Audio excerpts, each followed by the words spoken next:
Assalamualaikum warahmatullahi wabarakatuh. Di sini saya Oriana dari kelas CPI 3 akan menjelaskan tentang pemikiran pendidikan filsafat Islam Ibnu Maskawai. Yang pertama ada biografi dari Ibnu Maskawai. Tahukah kamu siapakah itu Ibnu Maskawai? Ibnu Maskawai adalah filosof Islam sangat terkenal pada zamannya. Nama lengkap dari Ibnu Maskawai adalah Abu Ali Ahmad Ibnu Muhammad Ibnu Yakub Ibnu Maskawai. Nama Maskawai diambil dari nama kakeknya yang beragama Majusi lalu masuk ke Islam. Gelar Abu Ali didapat dari sahabat Nabi Muhammad SAW yang bernama Ali bin Abi Thalib. Ibnu Maskawai lahir di Rai. Mengenai tahun dan tanggal lahir belum ada kepastian. Ada beberapa ilmuwan yang beranggapan Syarif menyebutkan bahwa kelahiran Maskawai sekitar tahun 320 Hijriah atau 932 Masehi. Abdul Aziz Izzat menyebutkan 325 Hijriah beliau meninggal di Isfahan pada tahun 421 Hijriah atau 1030 Masehi. Ibnu Maskawai adalah salah satu ilmuwan yang memahami berbagai keilmuan seperti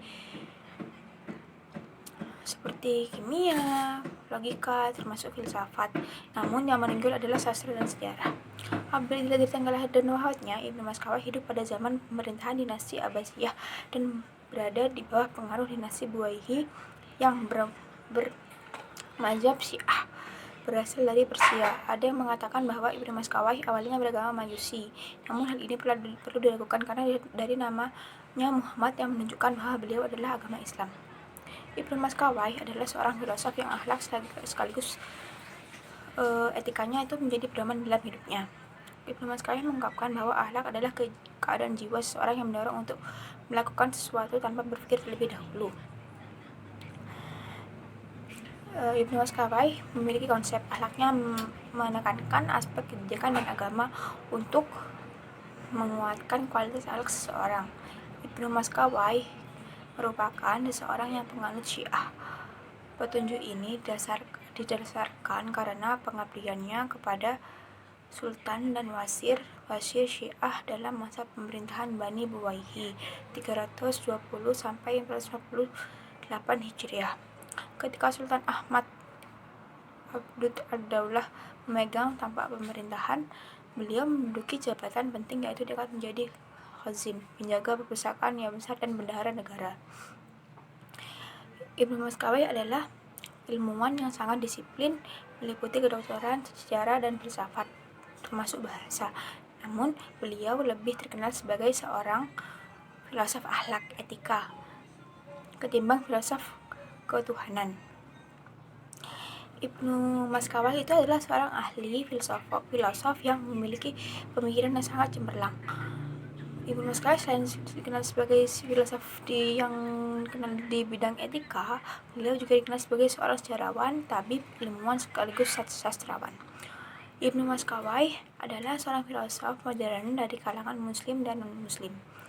Guru Ibnu Maskawai dalam bidang sejarah adalah Abu Bakar Ahmad Ibnu Kamil Al-Qadri dan bidang filsafat adalah Ibnu Al-Qamar. Tidak banyak yang mengetahui tentang pendidikan Ibnu Maskawai karena beliau menutupi atau tidak menulis biografinya. Namun Ibnu Maskawai adalah seorang yang ilmuwan yang berbeda dengan anak yang sezaman dengannya. Karir akademik Maskawai dimulai dari Baghdad dengan mempelajari sastra. Setelah beliau mempelajari cabang ilmu filsafat, Maskawai lebih fokus dan menonjol di bidang sejarah dan etika. Maskawai adalah seorang ilmuwan Islam yang multitalenta. Beliau memiliki karya-karya dalam bidangnya sejarah dan etika. Terus karya-karya dalam bidang sejarah meliputi Tajrib al-Umam wa Ta'qub al-Himam. Dalam bidang etika, karya yang paling menonjol adalah Tahzib al-Akhlaq wa Tafsir al-Alaq. Dalam bidang kedokteran, Maskawai belajar dengan seorang pakar biografi pada Dr.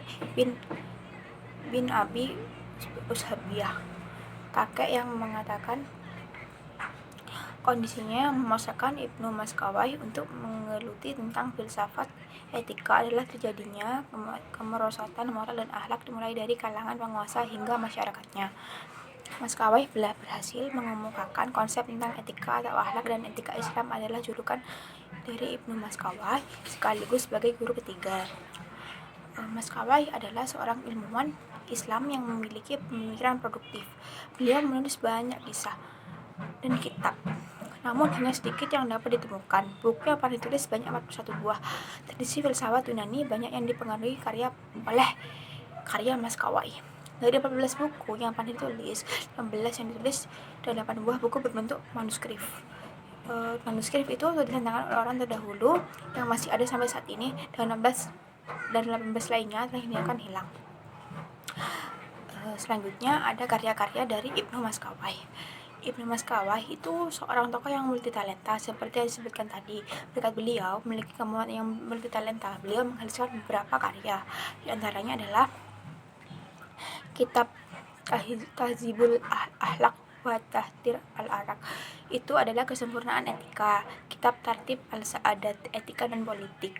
Ketiga ada Al-Hikmah al-Khalidat. Keempat ada Al-Faus Al-Akbar, Al-Faus Al-Asgar, metafisik, ketuhanan, kejiwaan, dan kematian. Yang kelima ada Makalat fi al-Nafs wal Alaq. Yang keenam ada Risalah fi al-Lazut wa Alam. Yang ketujuh ada Risalah fi Mahiyat al-Adl. Yang ke-8 kitab al-Aql wal al-Ma'qul. Ke-9 ada Wasiat Ibnu Maskawai. Yang ke-10 adalah kitab Tajrib al-Ulum, kitab tentang sejarah. Lalu selanjutnya ada Risalah al-Ajwibah al-Silah fi an-Nafs al-Alq. Yang ke-12 ada kitab Zawidjan Kirat. Ke-13 ada kitab Laks Kabis. 14 ada Risalah Yarudu biha ala Risalat Budi al-Zaman al-Hamadzani, dan masih banyak kitab yang lainnya. Namun karya-karya Ibnu Maskawai yang ditulis namun tidak diketahui jejaknya antara lain, yang pertama ada Al-Mustafa tentang syair pilihan, yang kedua ada Uns al-Farid, ada antologi cerpen, ketiga ada Al-Adawiyah al-Mufridah, kimia dan obat-obatan, yang keempat ada kitab Tarik al-Bijah min al-Ad, kaidah seni memasak, yang kelima ada Al-Faus al-Akbar, etika dan peraturan hidup, yang keenam ada Al-Jami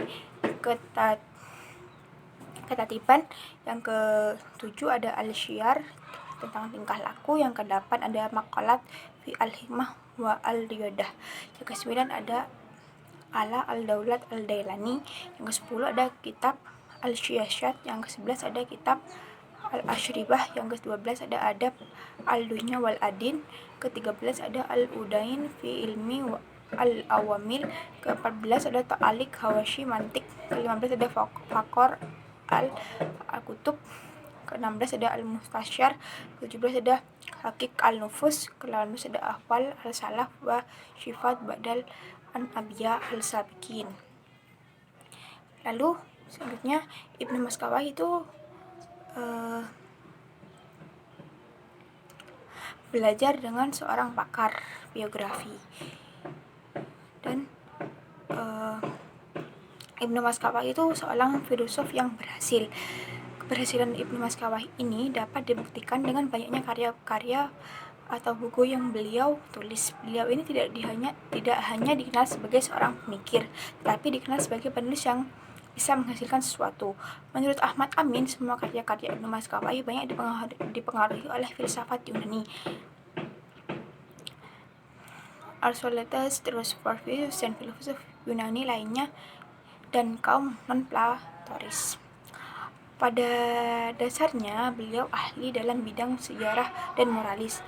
Selain beliau adalah seorang penyair, Abdurrahman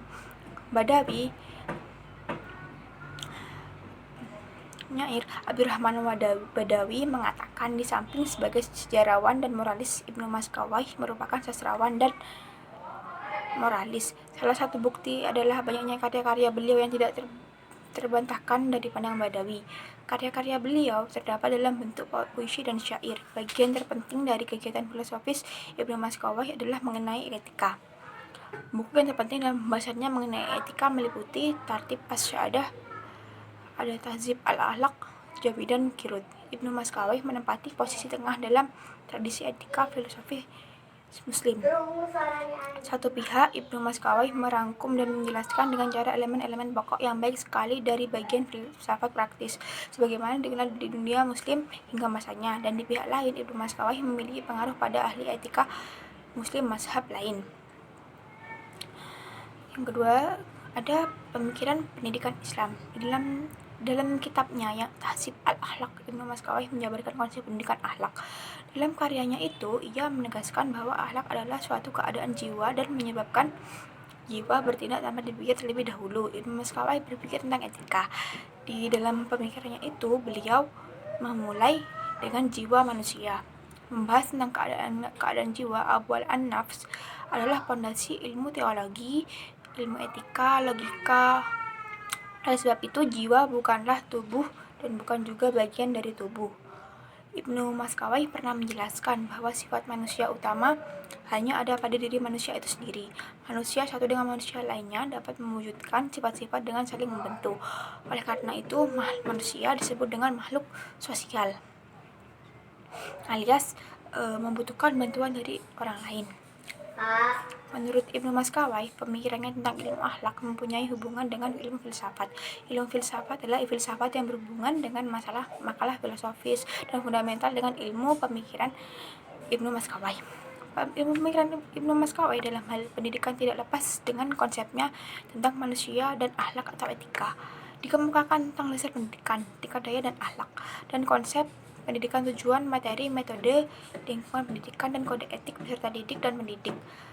Menurut Ibnu Maskawai, yang pertama, materi. Ibnu Maskawai mengartikan bahwasanya materi pendidikan harus mendasar atau menekankan pada materi pembelajaran yang berakhlak mulia dan menjadikan pedoman manusia supaya sesuai dengan tujuannya. Ibnu Maskawai tidak membedakan ilmu agama dan ilmu non-agama.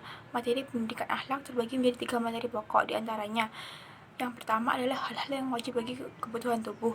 Yang kedua, hal-hal yang wajib bagi kebutuhan jiwa. Yang ketiga, atau yang terakhir adalah hal-hal yang wajib bagi hubungan sesama manusia. Ketiga pokok materi tersebut dapat diperoleh dari dua sumber, yaitu ilmu rasional dan ilmu empiris. Sejalan dengan uraian di atas, Ibnu Maskawai bahwa ada hal pokok untuk materi pendidikan. Pertama, kebutuhan manusia. Yang kedua, hal yang berhubungan dengan jiwa manusia. Yang ketiga, hal-hal yang berhubungan dengan sesama manusia. Ketiga hal tersebut menurut Ibnu Maskawai dapat diperoleh dari ilmu-ilmu yang secara garis besar dapat dikelompokkan menjadi 2. Pertama, ilmu-ilmu yang berkaitan dengan pemikiran atau disebut al-ulum al-fikriyah, dan kedua, ilmu-ilmu yang berhubungan dengan indera yang disebut al-ulum al-hisyiyah. Sifat atau watak manusia terbagi menjadi 2. Pertama, yaitu alamiah dan berasal dari watak temperamental. Contohnya, orang yang mudah marah karena hal sepele, mudah cemas. Kedua, melalui kebiasaan yang awal mulanya terjadi karena dipertimbangkan dan dipikirkan, kemudian selalu dipraktekkan hingga menjadi karakter. Dari pembagian ilmu Maskawai dapat disimpulkan bahwa sifat atau watak dapat dipengaruhi dan dapat berubah melalui pendidikan. Kedua, metode. Yang pertama adalah metode alami, tabi'i. Ibnu Maskawai menjelaskan bahwa gagasan pokok dan metode adalah bagaimana pelaksanaan kerja dan proses mendidik berdasarkan perkembangan jasmani dan rohani manusia. Yang B, ada tuntutan dan nasihat. Ibnu Maskawai mengungkapkan supaya anak patuh dengan syariat dan berakhlak baik serta berbudi luhur, dan maka membutuhkan tuntutan dan nasihat. Yang C, ada metode hukuman. Ibnu Maskawai mengisyaratkan beberapa permasalahan yang terjadi dan menjadikan pelajaran dalam mendidik peserta didik. Yang D, ada pujian dan sanjungan sebagai metode pendidikan. Ibnu Maskawai mengungkapkan apabila peserta didik melakukan syariat atau ajaran, maka peserta didik perlu dipuji. Yang E, mendidik berdasarkan asas-asas pendidikan. Menurut Ibnu Maskawai, pendidik itu perlu pondasi yang kokoh dan kuat seperti asas-asas, yaitu kesiapan, keteladanan, kebiasaan, dan pembiasaan. Yang ketiga, ada pendidik dan peserta. Pendidik dalam hal ini yaitu seorang guru, instruktur, ustazah, atau dosen memegang peran yang sangat penting dalam keberlangsungan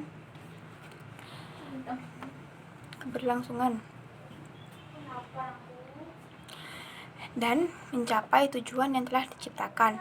Sedangkan anak didik yang biasanya disebut sebagai murid, mahasiswa merupakan sasaran yang sangat penting dan dibutuhkan pendidikan yang maksimal.